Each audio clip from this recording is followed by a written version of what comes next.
Assalamualaikum dan salam hormat. Bertemu lagi dalam MG Flash 27 Mac bersama saya Irfan Yazid. Kita ke berita utama. Sekumpulan pendatang asing tanpa izin parti sanggup terjun bermandikan air longkang bagi meloluskan diri daripada diserbu Jabatan Imigresen Malaysia JIM di sebuah penempatan setinggan di Pantai Dalam, Kuala Lumpur awal pagi tadi. Bagaimanapun percubaan itu sia-sia kerana kesemua mereka berjaya ditahan. Pengarah Jabatan Imigresen Kuala Lumpur, Syamsul Badrin Mohsin berkata, op sapu yang bermula kira-kira pukul 1.45 pagi hingga 3.30 pagi telah memeriksa lebih 200 warga asing. Operasi ini selama 66 orang anggota telah menyertai, termasuk juga daripada JPAM seramai 4 orang.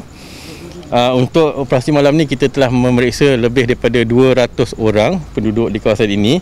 Dan hasil pemeriksaan kita telah dapat menangkap selama 93 orang yang terdiri daripada 47 orang lelaki dewasa, 33 perempuan dewasa, 10 kanak-kanak lelaki dan 3 orang kanak-kanak perempuan. Daripada 93 ini, 92 adalah warga negara Indonesia dan seorang warga Myanmar. Mereka semua ditahan di bawah Seksyen 61C dan Seksyen 15(1)C. Dan semua tahanan ini kita akan hantar ke Depo Bukit Jalil selepas ini. Mereka yang ditahan akan disiasat mengikut Seksyen 6(1)C Akta Imigresen 1959 Palang 63 iaitu tidak mempunyai pas yang sah, dan Seksyen 15(1)C Akta yang sama iaitu tinggal lebih masa. Menurut Syamsul Badrin, operasi dibuat hasil risikan selama 2 minggu selepas menerima aduan daripada orang awam. Katanya tempat yang sama pernah diserbu Jabatan Imigresen Malaysia 7 tahun lalu. 138 pengunjung sebuah pusat hiburan di Bangsa Baru di Ibu Negara di kompaun RM1,000 setiap seorang kerana melanggar prosedur operasi standard SOP Pelan Pemulihan Negara PPN Fasa 4. Ketua Polis Daerah Brickfields Assistant Commissioner Amizam Abdul Syukur berkata pihaknya turut menahan 111 warga asing yang terdiri daripada 71 lelaki dan 40 wanita dalam serbuan pada jam 10 malam tadi. Katanya pemeriksaan telah dibuat ke atas 249 individu kerana melanggar syarat-syarat PPN berhibur sambil minum minuman keras tanpa penjarakan sosial. Menerusi kenyataannya, Assistant Commissioner Amizam memberitahu beberapa peralatan muzik turut dirampas dalam operasi berkenaan. Semakan juga mendapati premis ini telah melanggar syarat lesen perniagaan yang dikeluarkan oleh pihak berkuasa tempatan kerana beroperasi dengan lesen perniagaan yang telah tamat tempoh. Beliau berkata kes disiasat di bawah Peraturan 17, Peraturan-Peraturan Pencegahan dan Pengawalan Penyakit Berjangkit, kurungan langkah-langkah di dalam kawasan tempatan jangkitan Pelan Pemulihan Negara 2021. Seterusnya, seorang anggota di Ibu Pejabat Polis Daerah IPD Sepang maut dalam kemalangan membabitkan 3 kenderaan di Jalan Baru Dengkil, Kota Warisan di Sepang. Ketua Polis Daerah Sepang ACP Wan Kamarul Azran Wan Yusof berkata, kejadian berlaku kira-kira jam 8.50 malam tadi ketika anggota berkenaan Muhammad Haziq Bohari, 35 tahun, memandu dari arah Kota Warisan. Beliau berkata kereta mangsa dikatakan terlanggar bahagian kanan sebuah lori rosak yang diparkir di tepi jalan. Akibat rempuhan yang berlaku, Muhammad Haziq tercampak keluar dari kenderaan sebelum dilanggar sebuah motosikal dari arah belakang yang tidak sempat mengelak. Mangsa disahkan meninggal dunia di tempat kejadian dan dibawa ke Hospital Serdang untuk bedah siasat. Manakala penunggang motosikal berusia 35 tahun yang cedera dibawa ke Hospital Putrajaya untuk rawatan. Kes disiasat mengikut Seksyen 41(1) Akta Pengangkutan Jalan Raya 1987. 34 kematian baharu akibat COVID-19 dilaporkan pada Sabtu. Daripada jumlah tersebut, sebanyak 8 kes adalah kematian di luar hospital atau Brought in Death (BID). Menurut laman Sesawang COVID Now, ia menjadikan jumlah keseluruhan kematian di negara ini akibat COVID-19 meningkat ke 34,751 orang. Sementara itu, bagi kategori BID pula, jumlah keseluruhan adalah sebanyak 7,326 kes.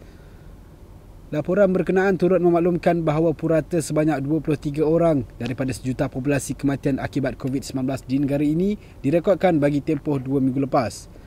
Perak menjadi negeri tertinggi merekod purata kematian setakat ini dengan 51, diikuti Kedah 44 dan Melaka 41. KKM turut merekodkan 20,923 kes baru positif COVID-19, menjadikan jumlah kumulatif kes adalah 4,122,004. Dalam masa yang sama, kadar penggunaan katil di unit rawatan rapi ICU adalah 56.9% dan penggunaan alat bantuan pernafasan sekitar 33.7%. Syarikat Perucitan Baloi Sendirian Berhad di Melaka memperkenalkan konsep hutang buku 35 kepada peniaga dalam usaha membantu mereka memulihkan perniagaan yang terjejas akibat COVID-19. Ketua Pegawai Eksekutifnya Yen CY berkata kemudahan kredit yang ditawarkannya adalah sebahagian daripada program tanggungjawab sosial korporat CSR syarikatnya. Menurutnya, konsep buku 35 itu sama seperti perkhidmatan kedai kampung pada zaman dahulu yang membenarkan pelanggan berhutang dengan cara mengambil barang dan membayarnya pada setiap hujung bulan. Bagaimanapun di Baloi, konsep buku 35 dimodernkan dengan format digital melalui perkhidmatan beli sekarang bayar kemudian menggunakan aplikasi servis tanpa tunai MyIOU. Ia memberikan kredit mudah antara RM1,000 ke RM20,000 kepada pelanggannya.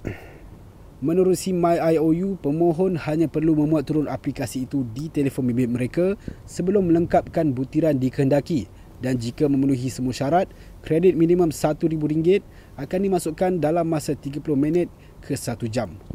Untuk permohonan kredit sehingga maksimum RM20,000, mereka perlu menyediakan beberapa dokumen seperti penyata bank, penyata kad kredit dan sijil perakuan pendaftaran perniagaan Suruhanjaya Syarikat Malaysia SSM. Selepas itu, untuk menggunakan perkhidmatan BNPL, peniaga hanya perlu imbas sahaja QR Code di Pasaraya Baloi dan bayaran akan ditolak daripada kredit dalam aplikasi berkenaan tanpa faedah sehingga 6 bulan. Beliau berkata demikian selepas perasmian gudang Baloi pertama di Bukit Senjuang, Melaka.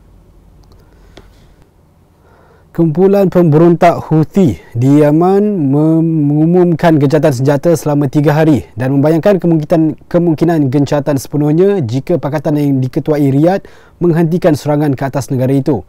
Kenyataan itu dibuat selepas siri serangan drone dan peluru berpandu yang dilancarkan ke atas Arab Saudi, termasuk kilang minyak yang terletak berhampiran relta Formula 1 di Jeddah. Serangan berkenaan telah mengakibatkan kebakaran besar dan kerosakan. Berikutan perkembangan itu, ia hampir menyebabkan Grand Prix Formula 1 Arab Saudi ditangguh. Bagaimanapun, sehingga kini Riyadh tidak memberi sebarang reaksi terhadap pengumuman yang dibuat pemimpin Houthi Mahdi Al-Mashad. Sebelum itu, utusan khas Pertubuhan Bangsa-Bangsa Bersatu PBB ke Yaman, Hans Grunberg, dilaporkan telah mengetuai usaha bagi memeterai gencatan senjata pada bulan Ramadan yang bermula awal April.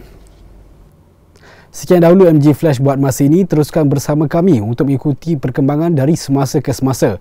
Hanya di platform media sosial di Malaysia Gazette, di Facebook, Twitter, Instagram dan YouTube, atau melalui portal di www.malaysiagazette.com. Assalamualaikum dan salam hormat.